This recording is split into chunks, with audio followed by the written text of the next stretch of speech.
हाँ जी। तो वेलकम है आप सभी का द मॉस्क पे। आज हम केमिस्ट्री का एक इम्पॉर्टेंट टॉपिक डिस्कस करेंगे जिसका नाम इलेक्ट्रोकेमिकल सेल है। अगर आप इलेक्ट्रोकेमिस्ट्री में सबसे इम्पॉर्टेंट टॉपिक पूछोगे तो वो मेरे को यही लगता है। ठीक है, तो आज हम यही पढ़ेंगे और ये पार्ट 1 है। इसके बाद एक और पार्ट आएगा, तो उसके लिए थोड़ा सा वेट करना आपको पड़ेगा बिकॉज़ मैं फ्री नहीं हूँ अभी। ठीक है, तो पहले हेडिंग डाल ली जाए।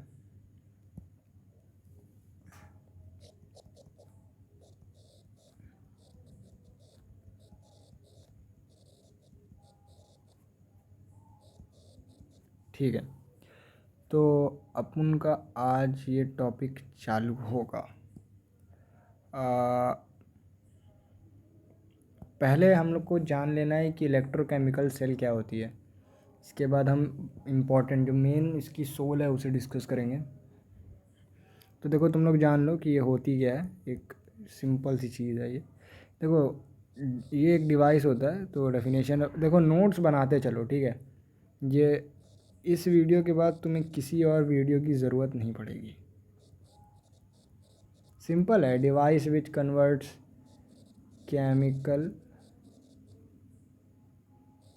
एनर्जी टू,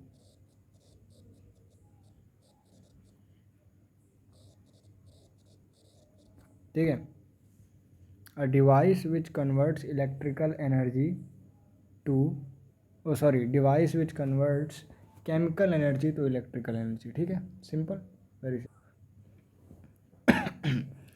तो देखो यार, इलेक्ट्रोकेमिकल सेल के बिना ज़िंदगी अधूरी अधूरी सी लगेगी तुम्हें। अरे भाई, बिना इसके ना मोबाइल चलेगा, ना बाइक चलेगी, ना लैपटॉप चलेगा, कुछ नहीं चलेगा इसके बिना। ये बहुत इम्पॉर्टेंट चीज़ होती है हमारी लाइफ के लिए। ठीक है, तो सिंपल है ना, device which converts chemical energy तो इलेक्ट्रिकल एनर्जी। बहुत सिंपल है। तो भाई अब आते हैं अपने मेन टॉपिक के ऊपर। कौन सा कलर लिया जाए? चलो, बहुत सही। देखो, ये जो गैल्वेनोइक सेल जो होती है, पता नहीं मैं प्रोनाउंस भी सही कर रहा हूँ या नहीं, बस स्पेलिंग ठीक आती है। जो गैल्वेनिक सेल होती है, या तो हम इसे वोल्ट सेल भी कहते हैं, ये कॉमन टाइप होता है इलेक्ट्रोकेमिकल सेल का। ठीक है, जो गैल्वेनिक सेल होती है ये एक कॉमन टाइप होता है इलेक्ट्रोकेमिकल सेल का। तो लिख लो ये बात।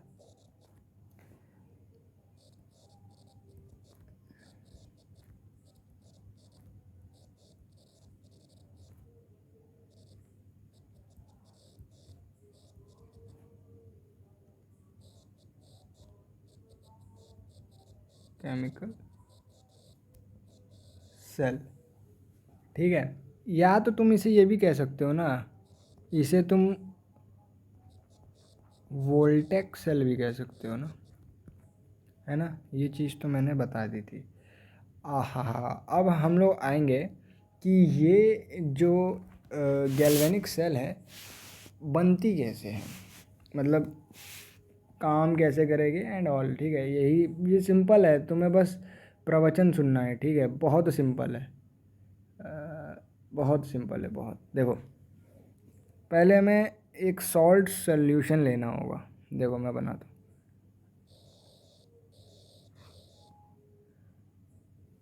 शिट, एक से, तो देखो ये हैं। ठीक है,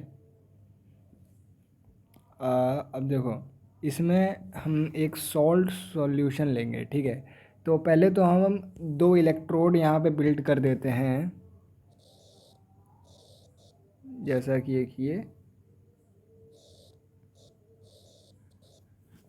और एक ये। ठीक है, तो अभी देखो, ये वाला जो इलेक्ट्रोड रहेगा ना, ये वाला, ये रहेगा जिंक रॉड। ठीक है, ये जिंक रहेगा, ये जिंक रहेगा। ठीक है, तो देखो, हम यहाँ पे जो सॉल्ट सॉल्यूशन लेंगे वो इसी जिंक का ही रहेगा। देखो वो, ओह शिट, अरे यार, देखो, सॉरी सॉरी सॉरी, देखो ये रहा हमारा जिंक रॉड, और जो हमारा सॉल्ट सॉल्यूशन यहाँ पे आएगा, ये कौन सा रहेगा, ZnSO4। ठीक है, एक्वस। ठीक है ठीक है ठीक है, आया समझ में ना, आया आया। अब देखो, ये तो एक सिंपल सी चीज़ है। अब ये वाला जो रहेगा, इसको तुम ले लो और ये कॉपर का रॉड ले लो, इसको कॉपर का रॉड ले लिया। अब यहाँ पे जो सॉल्ट सॉल्यूशन रहेगा, हाँ मुझे पता है तुम समझ गए, वो जो रहेगा CuSO4। बहुत सिंपल है कि नहीं? ठीक है, CuSO4। अब देखो, अब तुम क्या करोगे, अभी तुम्हें इसे कनेक्ट कर देना है। ओह शिट यार, सेटिंग थोड़ी बिगड़ी हुई है, काफ़ी दिन से मैंने क्लास नहीं ली है ना। देखो, अभी देखो, हमने इन दोनों रॉड्स को एक वायर के थ्रू कनेक्ट किया है। अब इस वायर के थ्रू कितने वोल्ट का करंट फ्लो होगा, उसको मेज़र करने के लिए हमने यहाँ पे एक वोल्ट मीटर लगा दिया है। ठीक है, हमने यहाँ पे एक वोल्ट मीटर लगा दिया है। अभी इसमें कोई डिफ्लेक्शन तुम्हें नहीं शो हो रहा होगा। ठीक है, सिंपल है ना। अब देखो, अभी अपन एक सबसे इम्पोर्टेंट टेक लेने जा रहे हैं, बहुत ध्यान से देखना। ये जो मैं अभी तुम्हें एक रामायण सुनाऊंगा, इसको बहुत दिमाग से समझना, ठीक है। जो मैं अभी बनाऊंगा उसे हम सॉल्ट ब्रिज कहते हैं। क्या कहते हैं? Salt bridge. इसके मैं यूजेस भी बताऊंगा आपको आगे, बस तुम सुनते जाना और पूरी कहानी नोट करते जाना।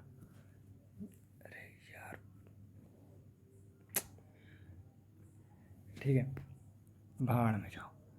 अभी देखो,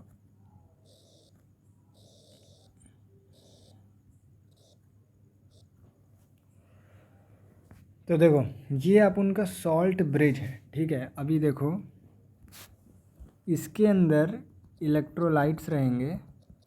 ठीक है,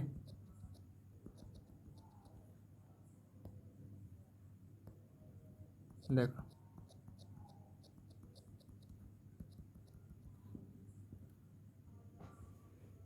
देखो, इसमें इलेक्ट्रोलाइट भरे रहेंगे। ठीक है, ये मैंने आपको बताया। इलेक्ट्रोलाइट में क्या रहेगा तो मैं बताता हूँ। यहाँ पे जनरली जैसे कुछ होते हैं, जैसे KCl। ठीक है, या तो KNO3। और ये एक पेस्ट के साथ होते हैं, ये पेस्ट के साथ होते हैं, एगर एगर के पेस्ट के साथ होते हैं। ये जो एगर एगर होता है ना, ये जो एक जेली आप जानते हो ना, जब आप जेली जमाते हो उसके पहले वो एक लिक्विड होता है, लेकिन जब आप उसे जमाते हो तो क्या हो जाता है, वो एकदम जेल टाइप का हो जाता है। आप क्या करोगे, आप जब एगर एगर को हीट दोगे, जब आप एगर एगर को हीट दोगे ना, तो ये एक जेल की तरह बिहेव करेगा, मतलब ये जेल की तरह हो जाएगा। ठीक है ठीक है ठीक है। तो ये देखो, तुम्हें अभी इसका काम नहीं लग रहा होगा, ये जो मैंने ये तुम्हारे सामने ये खड़ा किया है, बट ये बहुत इम्पोर्टेंट है।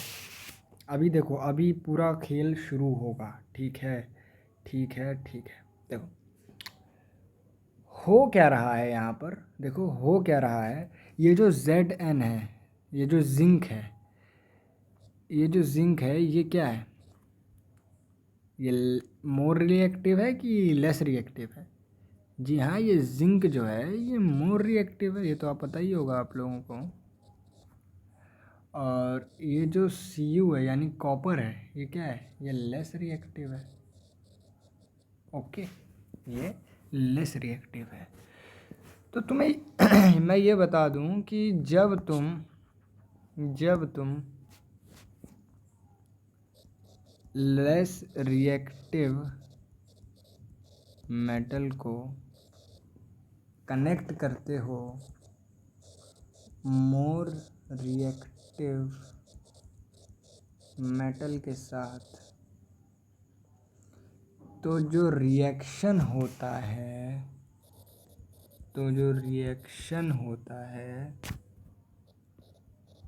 स्पॉन्टेनियस होता है। जो रिएक्शन होता है वो स्पॉन्टेनियस होता है।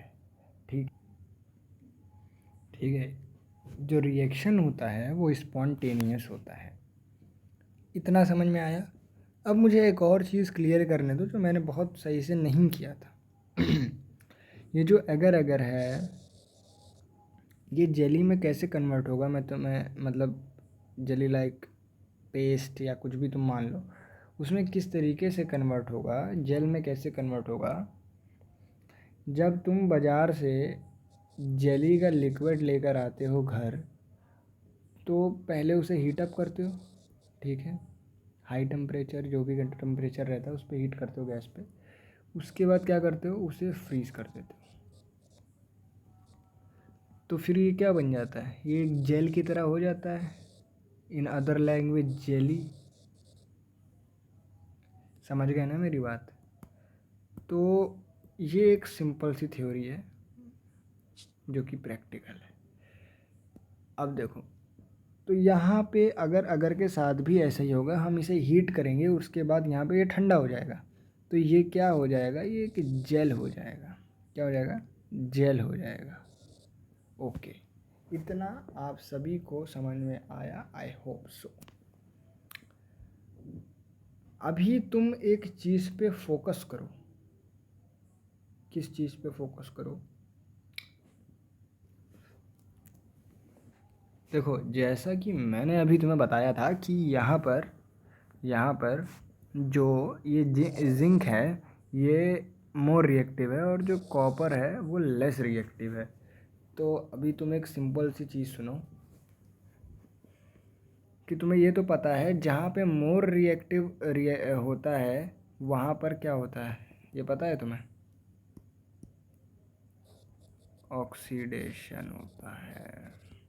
तो यहाँ पे क्या होगा, यहाँ पर ऑक्सीडेशन होगा, यहाँ पर ऑक्सीडेशन होगा, यहाँ पर ऑक्सीडेशन होगा। और ये क्योंकि ये लेस रिएक्टिव है तो यहाँ पर रिडक्शन होगा। इतनी बात आपके मस्तिष्क में चली गई तो हम आगे बढ़ेंगे। अभी सुनो, हम सिर्फ ऑक्सीडेशन रिडक्शन तो लिखेंगे नहीं, क्योंकि हमें इसे रिप्रेजेंट करना है। तो हम यहाँ पे क्या लिखेंगे, oxidation half, reduction half, oxidation half, reduction half. अब तुम्हें इतना तो पता है ना कि जहाँ रिडक्शन होता है, वो जो रिडक्शन होता है वो कहाँ पे होता है, कैथोड पे होता है। रिडक्शन कहाँ पे होता है, कैथोड पे होता है। तो क्या हो जाएगा, कैथोड एनोड। ये आगे बताते हैं, इसका जो यूज़ है वो आगे बताते हैं। आओ अब चलते हैं आगे। अब इम्पॉर्टेंट स्टेप हम लेने जा रहे हैं, थोड़ा सा इसे पतला कर दिया जाए।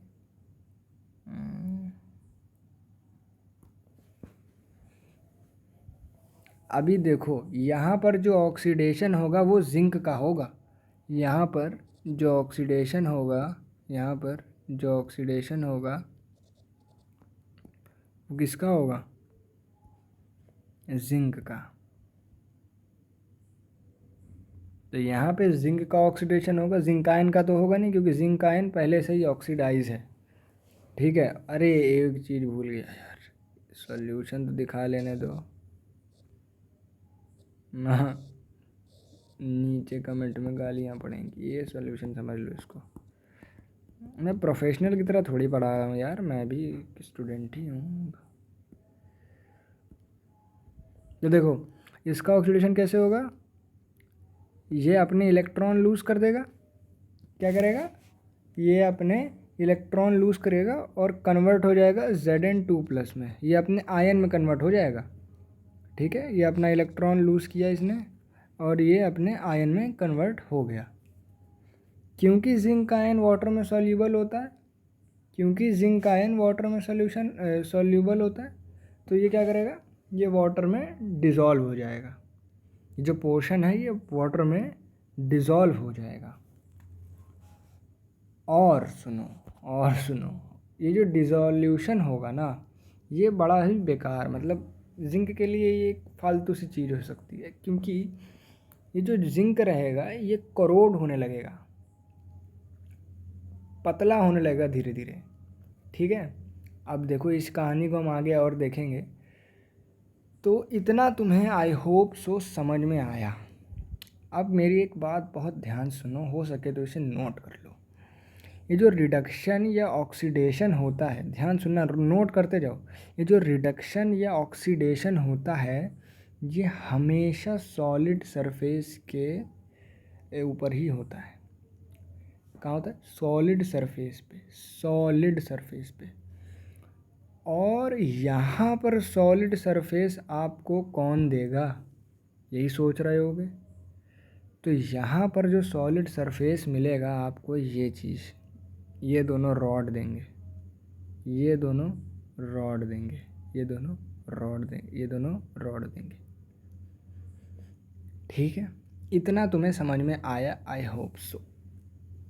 ठीक है, तो देखो, और ये जो चीज़ होगी ये आउटसाइड होगी, गुरु, आउटसाइड होगी। This whole thing will take place outer surface. कहाँ पे? आउटर सरफेस पे ये अकर होती है, आउटर सरफेस पे ये अकर होती है। हाँ ठीक है, तुम्हें समझ में आया। मैंने तुम्हें ये तो बता दिया कि जिंक रॉड जो होगी वो करोड होने लगेगी, यानी कि पतली होने लगेगी। धीरे धीरे ये प्रोसेस होगा, एकदम तुरंत से थोड़ी कि तुमने तुरंत उसमें डाला और तुरंत वो एकदम पतली हो गई, नहीं। आराम आराम से, थकने का नहीं, आराम आराम से ये हो जाएगी। तो अब देखो, अब तुम देखो, अब और एक इम्पॉर्टेंट चीज़ आ गई है, देख लो तुम। देखो यहाँ पे जो इलेक्ट्रॉन आपका रिलीज़ हुआ है, ये इलेक्ट्रॉन जो आपका रिलीज़ हुआ है ये क्या करेगा, ये इधर आएगा, इधर आता जाएगा। तो इसमें क्या होगा, इसमें क्या होगा कि आपने करंट का चैप्टर 10th में पढ़ा होगा, इलेक्ट्रिसिटी चैप्टर पढ़ा होगा। तो ये जो करंट की डायरेक्शन होती है ये opposite to movement of electron होती है। हाँ, मूवमेंट ऑफ इलेक्ट्रॉन। ठीक है, तो ये हो जाएगी करंट की डायरेक्शन, ये हो जाएगी करंट की डायरेक्शन, ये हो जाएगी करंट की डायरेक्शन। ठीक है, और सुनो, करंट की डायरेक्शन कहाँ से कहाँ तक होती है, कहाँ से? पॉजिटिव टू निगेटिव होती है। क्या होती है? Positive to negative.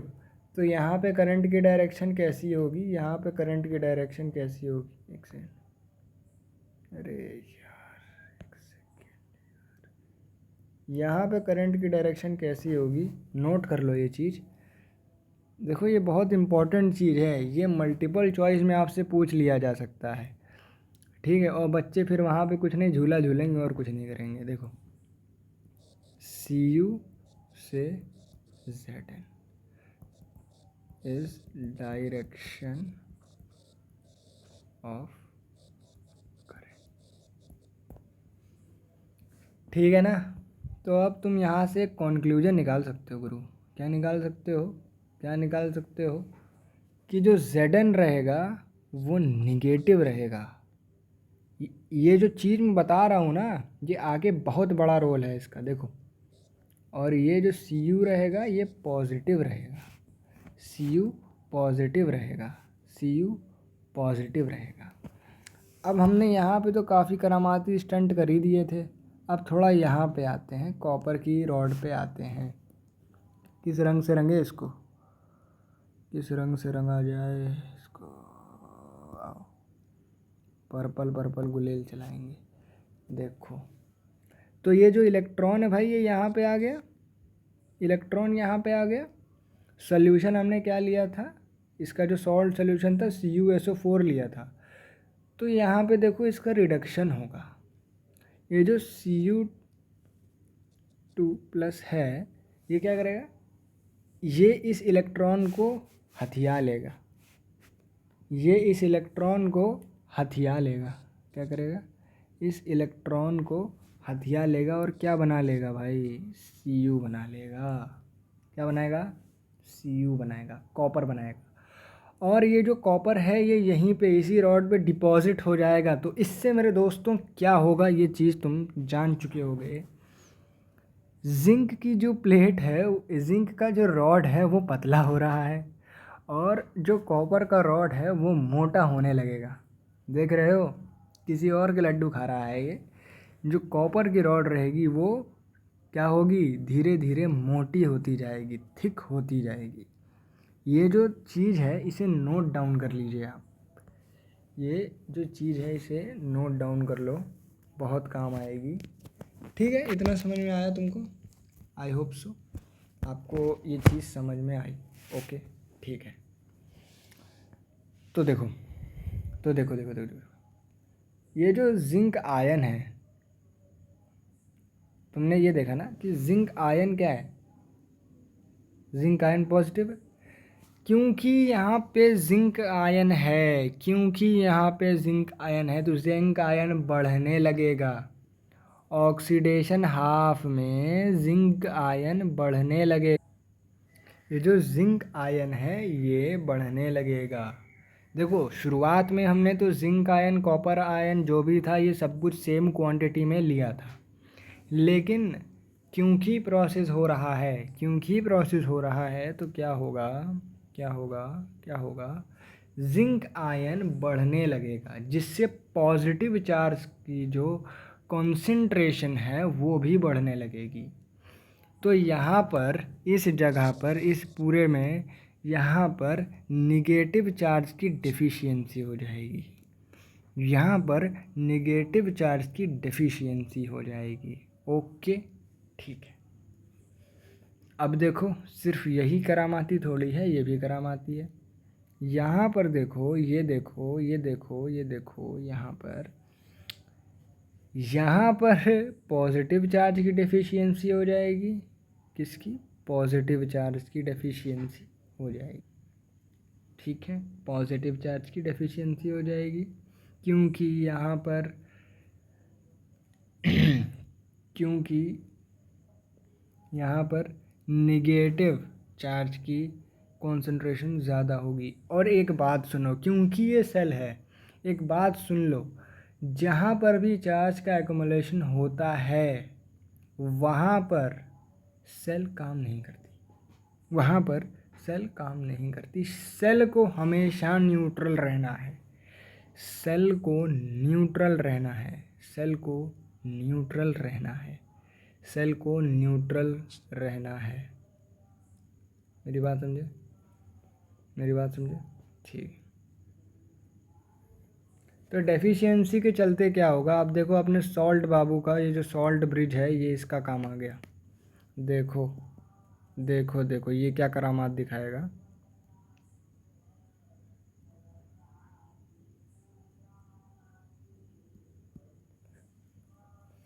ये जो सॉल्ट ब्रिज है ये क्या करेगा, सॉल्ट ब्रिज में हमने यहाँ पे क्या लिया था, इनमें से कुछ आएगा। देखो अब यहाँ पे क्योंकि निगेटिव चार्ज की डेफिशिएंसी हो रही थी तो यहाँ पे सॉल्ट ब्रिज से आएगा Cl-, और क्योंकि यहाँ पर पॉजिटिव चार्ज की डेफिशिएंसी हो रही थी तो यहाँ पे क्या आएगा, क्या आएगा भाई, K+। ठीक, तो अब ये दोनों चीज़ें बैलेंस हो गई, ये दोनों चीज़ें बैलेंस हो गई। ठीक है चलो, अब तुम सोच रहे हो कि सॉल्ट ब्रिज का तो यही काम है, नहीं, सॉल्ट ब्रिज हमारे बहुत काम आती हैं, इनके और भी यूजेस हैं जो कि पूछे जाते हैं, इसीलिए मैं आप लोगों को बता रहा हूँ। देखो ये जो सॉल्ट ब्रिज है ये किस लिए काम आता है, पहली बात टू मेंटेन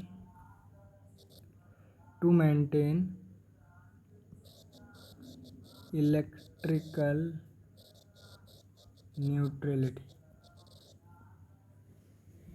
ठीक। दूसरा काम है टू कंप्लीट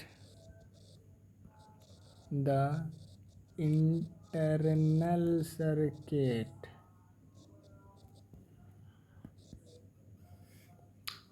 और सुनो, अभी देखो हमने जब इन्हें कनेक्ट कर दिया है तो तुम्हारे दिमाग में एक चीज़ नहीं आएगी कि ये दोनों जो सॉल्यूशन हैं ये आपस में मिक्स नहीं हो जाएंगे? मतलब ZnSO4 और CuSO4 मिक्स नहीं हो सकते हैं? बताओ, इलेक्ट्रोलाइट क्या इनका मिक्स नहीं हो सकता है? इसीलिए सॉल्ट ब्रिज का काम पड़ा। ये क्या करता है? ये प्रिवेंट करता है इंटरमिक्सिंग ऑफ इलेक्ट्रोलाइटिक सॉल्यूशन, ठीक है। ये प्रिवेंट करता है इलेक्ट्रोलाइटिक सॉल्यूशन की मिक्सिंग को। इतना समझ में आया? जो इसकी सोल थी वो ख़त्म हो चुकी है। अब पेपर वाले क्या करते हैं कई बार, अरे यार ये क्या शिट, चलो कोई बात नहीं, इसे पढ़ा देंगे। देखो, पेपर वाले क्या करते हैं, आपको क्या देंगे, वर्किंग ऑफ इलेक्ट्रोकेमिकल सेल जो होती है, ये पहले ये देख लो फिर मैं बताता हूँ ये लोग क्या करते हैं। वर्किंग ऑफ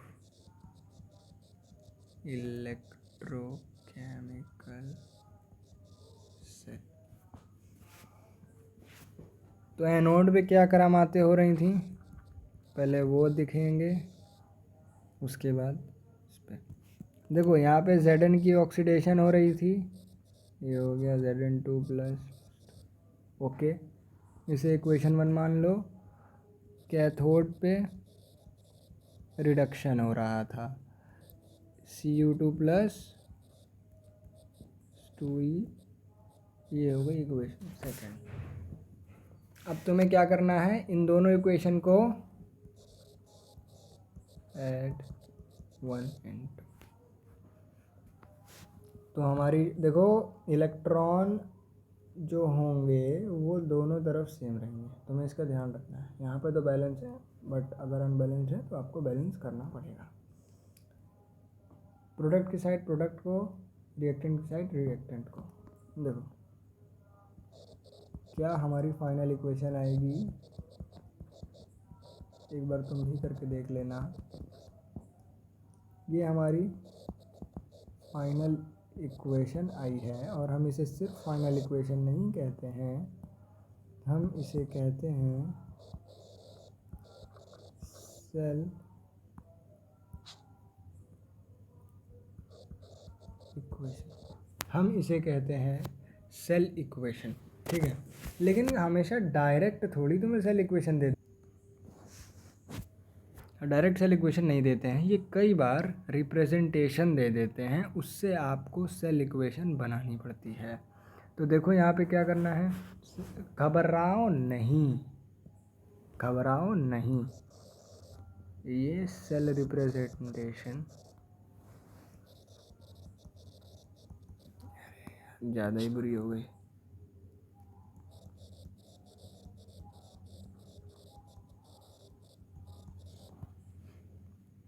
ठीक है, देखो Zn जो है इलेक्ट्रोड, ये जो लाइन है ना, इसे तुम किससे ये जो लाइन है ये क्या रिप्रेजेंट कर रही है, इलेक्ट्रोड। ये चीज़ें याद रखो यार, ऐसे फिर अगर पूछ लेगा तो नहीं बता पाओगे। क्या दे रही थी, 2+, बीच में क्या था, सॉल्ट ब्रिज, ये रिप्रेजेंट कर रही है सॉल्ट ब्रिज को।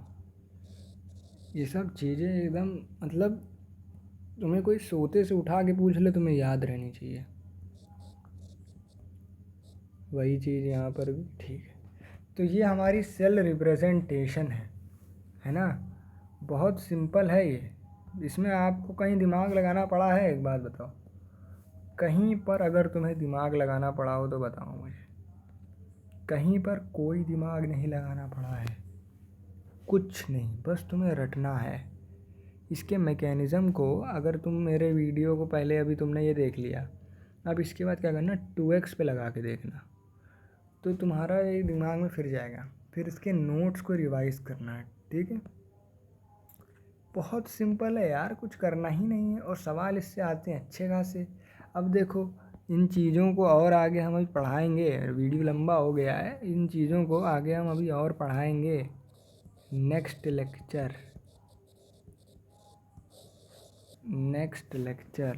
तब तक के लिए तुम क्या करोगे, देखो अगर मेरी बात मानो, होमवर्क थोड़ा सा ले लो यार, अब कर पाओ तो कर लेना यार। मतलब चैप्टर के पहले का जैसे इलेक्ट्रोलिसिस था, इसके पहले इलेक्ट्रोलिसिस, ये सब पूरा क्या करोगे, रिवाइज़ करोगे।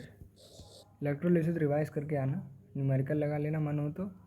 नेक्स्ट लेक्चर आएगा, बहुत जल्दी आएगा, हो सकता है कल आ जाए, ठीक है। थोड़ा रिवाइज़ करके आना, उससे क्या होगी ना, हेल्प होगी थोड़ी सी। तुम जो न्यूमेरिकल लगाओगे उन सब में हेल्प हो जाती है, अच्छा खासा हो गया ना अपना, ठीक है। तो मेरे दोस्त, हम लेते हैं विदाई, ठीक है। ये सब भी है इसमें, मस्त है यार। हाँ, तो चलो, नोट्स अगर तुम्हें चाहिए होंगे तो मेरे को कमेंट में बता देना, मैं तुम्हें नोट्स दे दूँगा PDF बना के, क्योंकि टाइम लगता है उसमें। देखो 2-3 मिनट भी लगेगा तो मैं क्यों टाइम ख़राब करूँगा। अगर चाहिए होगा तो बता देना, मैं तुम्हें बना के दे दूँगा। अगर नहीं चाहिए होगा तो कोई प्रॉब्लम नहीं, ठाट में रहो, बाय बाय।